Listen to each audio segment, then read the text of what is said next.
السلام عليكم ورحمة الله وبركاته. ازيكم عاملين ايه الاخبار؟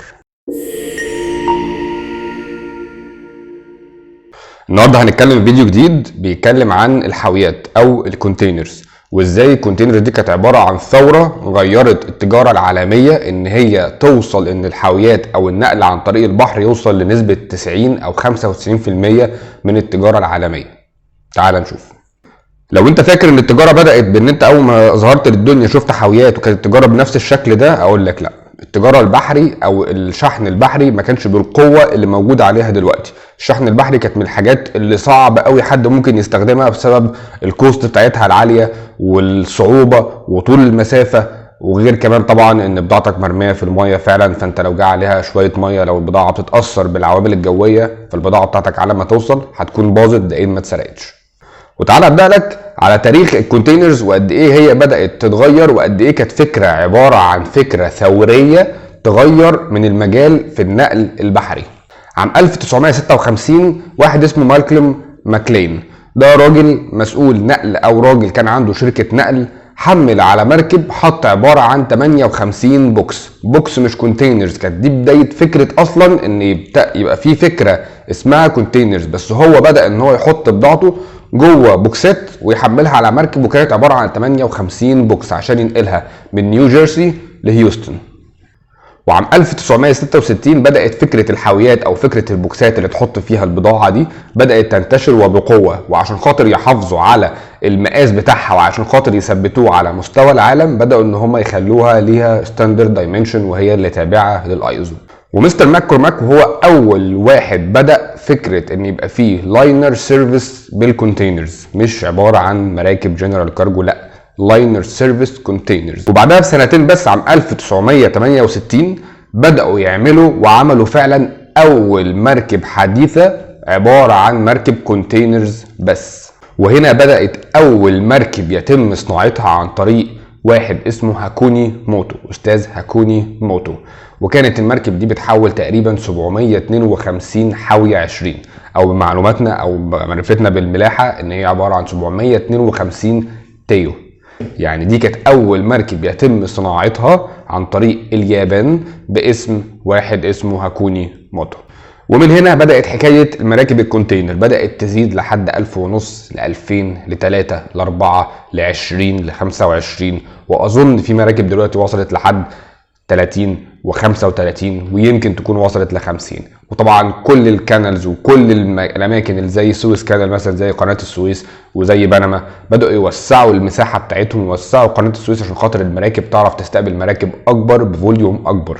بس هي بقى من كل الكلام ده، تعالى كده تخيل لو احنا كنا في العصر القديم قبل الحاويات، عشان تتخيل قد ايه الفكره دي اثرت على مستوى العالم، واقل حاجه خلت ان التجاره العالميه تزيد عن طريق البحر. لو فكرت بس مثلا من 100 سنه فاتوا، كان لما تيجي تحمل بضاعتك، لو انت راجل تاجر وعايز تصدر بضاعتك من مصر عايز توديها لتركيا، فلما تيجي تقرر انك تودي البضاعه بتاعتك لتركيا هتقول البضاعه دي عباره عن ازاز.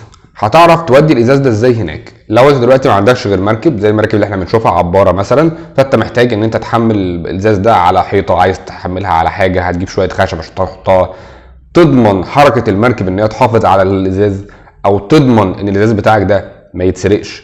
وهنقول على حاجه ابسط شويه، الباكجز مثلا، الكراتين بتاعت اللي بتعمل الباكينج مثلا الايس كريم او الحاجات دي. لو انت حاطط مثلا كراتين بتاعتك، فانت الكراتين بتاعتك دي انت بتخسر، لان اول حاجه الكراتين دي مش هتتحمل الميه، مش هتتحمل عوامل البحر الجامده اللي موجوده في الميه، واخر حاجه مش هتعرف تمنعها من السرقه، فانت برضه هتضطر انك تحطها جوه حاجه. الكونتينرز دي تقريبا هي قفلت جدا على البضاعه ان انت يبقى ليها سيل نمبر، عشان لو اتفتحت ووصلت للناحيه الثانيه والسيل نمبر ده لو مش موجود او رقمه متغير، واللي منكم ما يعرفش السيل نمبر ده عباره عن رقم بيتقفل، بيبقى زي كده زي سيل بيتقفل على باب الحاويه ويبقى ليه رقم. الرقم ده بيتسجل في البوليصه اللي طالعه بيها الحاويه دي، عشان ان كيس ان الحاويه دي لو اتفتحت في اي وقت يعرفوا ان هي اتفتحت، والرقم ده صعب جدا يستبدلوه.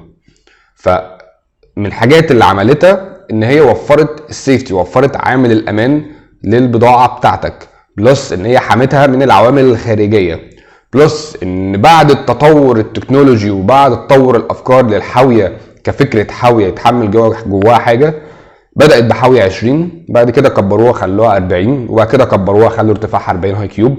وهنتكلم عن انواع الحاويات بطريقه تانية خالص. بس هي وصلت لمرحله ان انت ممكن تحمل بضاعتك في ثلاجات، حاويه ثلاجه، ممكن تحمل بضاعتك في حاويه تانكر. وانا تقريبا شفت صوره من قريب، بس انا معرفش هل هي فعليا اتنفذت او بقت ليها ستاندرد كده، سبيسيفيكيشن ليها للعربيات. يعني بدل ما هتحمل في مركب رورو هتحمل على عربيات، خصوصا ان احنا في ازمات كبيره جدا الفتره دي في مراكب الرورو. فانت ممكن تحمل عربياتك جوه حاويه ليها دايمنشن معينه، وينفع تتحمل جوه حاويات. وعايز اقول لك اخر حاجه، احنا تقريبا وفرنا كميه فلوس، او التجار وفروا كميه فلوس كبيره جدا بالنقل البحري. سيبك من الارقام اللي احنا بنتكلم فيها، بس انت لما كنت بتحمل اي حاجه كان ممكن يحاسبك على القطعه الواحده اللي بتحمل على المركب. دلوقتي هو بيحاسبك على البوكس ده ب$1000. فانت لو محمل 1000 ايتم جوه كلابتوبس او موبايلات او ايا كان الايتم اللي تحطها جوه الحاويه، فانت ممكن تكون تكلفتك للحاجه الواحده $1.